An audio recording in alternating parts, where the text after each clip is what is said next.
Welcome to our channel study materials ചാനലിലേക്ക് സ്വാഗതം. നമ്മളിപ്പോൾ പഠിച്ചുകൊണ്ടിരിക്കുന്നത് അറബി അക്ഷരങ്ങളായിരുന്നു. കഴിഞ്ഞ ക്ലാസ്സിൽ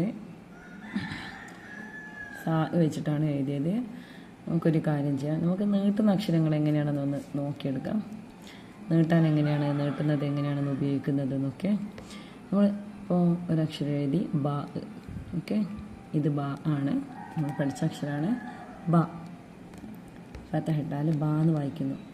അതിപ്പോൾ നമ്മൾ നീട്ടണമെങ്കിൽ ബാ എന്ന് വായിക്കണമെങ്കിൽ അലിഫ്, നമ്മളൊരു അലിഫും കൂടി ബാ പ്ലസ് ഒരു അലിഫ്, ഫതഹ കസ്റ ഒന്നും ഇടാൻ പാടില്ല അലിഫിന്.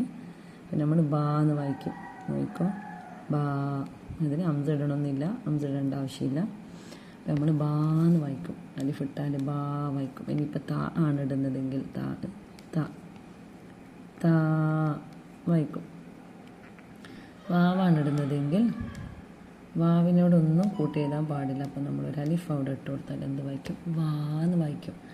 റാ ആണെങ്കിൽ റായിനോടും കൂട്ടി എഴുതാത്തതുകൊണ്ട് നമ്മൾ റായിനൊരു അലിഫ് ഇട്ടാൽ റാ എന്ന് വായിക്കും. ഓക്കെ, കാ ആണെങ്കിൽ കാ എന്ന് എഴുതിയിട്ട് ഒരു അലിഫ് ഇട്ട് കൊടുത്താൽ അത് കൂട്ടി എഴുതാം. ഓക്കെ, കാ എന്ന് വായിക്കാം. അലിഫ് ഇട്ടാൽ കാ ആ എന്നുള്ള ഉച്ചാരണം വരും. ഇനിയിപ്പോൾ നമ്മൾ ബി എന്ന് എഴുതി. ഓക്കെ, ബീൻ്റെ കൂടെ ബി എന്ന് എഴുതണമെങ്കിൽ ബാവും ബിയും പ്ലസ് യാ ആണ് ഇടേണ്ടത്. അപ്പം നമ്മൾ വായിക്കും ബി. ഓക്കെ, ഇത് ബാ എന്നാണ്, ഇത് ബി. അപ്പോൾ യാ നമ്മൾ ഇങ്ങനെ എഴുതും, ബി. കണ്ട, താൻ്റെ കൂടെയാണെങ്കിൽ തീ. ഓക്കെ, വാവിൻ്റെ കൂടെയാണെങ്കിൽ വി. അതങ്ങനെ വരുന്നുണ്ടോ എന്നുള്ള വേർഡ്സ് കുറവാന്ന് തോന്നുന്നു, എന്നാലും നമുക്ക് പഠിക്കാം. പക്ഷേ ഇതിന് കൂട്ടി എഴുതുമ്പോൾ മാത്രമേ ഇങ്ങനെ എഴുതാൻ പറ്റൂ. ഇത് ഇങ്ങനെയാണല്ലോ ശരിക്കും, കൊക്ക പോലെ കാണുന്നില്ല. കൂട്ടി എഴുതുമ്പോൾ മാത്രമേ നമുക്കിങ്ങനെ അടിയിൽ ഡോട്ടിട്ട് എഴുതാൻ പറ്റും. അപ്പം ഇത് നമ്മൾ വാവിനോട് കൂടി കൂട്ടി എഴുതാത്തത് കൊണ്ട് ഇവിടെ വി എന്ന് അത്യാവശ്യം എഴുതണമെങ്കിൽ ഇങ്ങനെയും എഴുതാൻ പറ്റും. ഓക്കെ, റീ അതും അങ്ങനെ തന്നെ.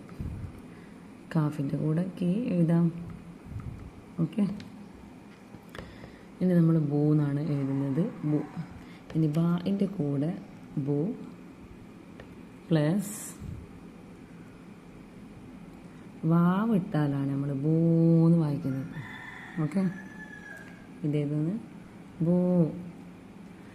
അപ്പോൾ നമ്മൾ താൻ്റെ കൂടെ വാവിട്ടാൽ തോന്ന് വായിക്കാം, വാവിൻ്റെ കൂടെ വാവിട്ടാൽ വോന്ന് വായിക്കാം. പക്ഷെ അത് അപൂർവം മാത്രമേ അങ്ങനെ വരുമോ എന്നുള്ള അറിയില്ല, വരുന്നില്ല എന്ന് തോന്നുന്നു. റായിൻ്റെ കൂടെ റോന്ന് വായിക്കാം. അറബി മലയാളം എഴുതുമ്പോൾ വരുമായിരിക്കും. കാഫിൻ്റെ കൂടെ ഇതേപോലെ കോന്നും വായിക്കാം. പിന്നുള്ള അക്ഷരം കെ, ബായിന് ഇതേപോലെ മേലോട്ടേക്കൊരു ടിക്ക് ഇട്ട് കൊടുത്ത ബേ, ബേ, തേ, വേ, റേ,